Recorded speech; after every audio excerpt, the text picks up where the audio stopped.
ఇది నా ఇల్లేగా, మా ఇంట్లోనే ఉన్నాను, హైదరాబాద్లో ఉన్నాను.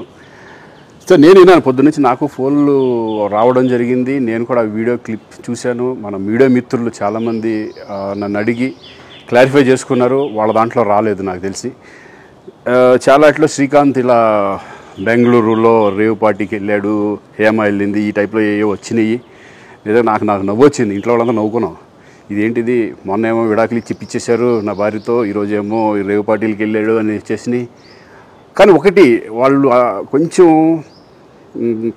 తొందరపడ్డంలో ఇది లేదనిపించింది. ఎందుకంటే వాడెవడో, అతను ఎవరో కానీ కొంచెం నాలాగా ఉన్నాడు. వాడు కొంచెం ఇలా కప్పుకొని, అది గెడ్డం ఉంది, బట్ ఇప్పుడు గెడ్డం నాకు లేదు అని, బట్ గెడ్డంతో నేను షాక్ అయ్యాను. ఇదేంటిది నాలాగా ఉన్నాడు ఏంటి అని నేనే షాక్ అయ్యాను.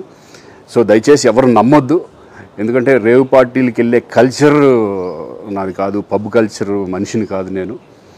ఒక్కోసారి బర్త్డే పార్టీలకి వెళ్తాము, ఒకవేళ తెలియకుండా ఏదైనా వెళ్ళినా ఒక హాఫ్ అన్ అవర్ నుండి వచ్చేస్తాం తప్పితే అటువంటి ఏమీ లేదు. రేవ్ పార్టీ ఎలా ఉంటుందో కూడా నాకు తెలియదు. సో దయచేసి ఎవ్వరూ ఈ విషయాన్ని నమ్మొద్దు.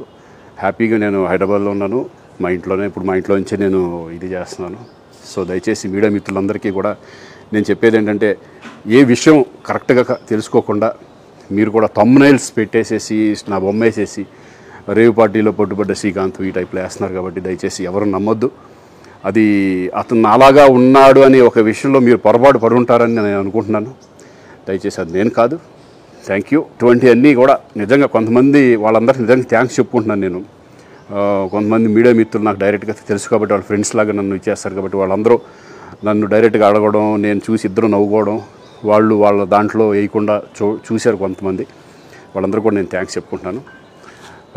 దయచేసి ఇవన్నీ నమ్మొద్దు.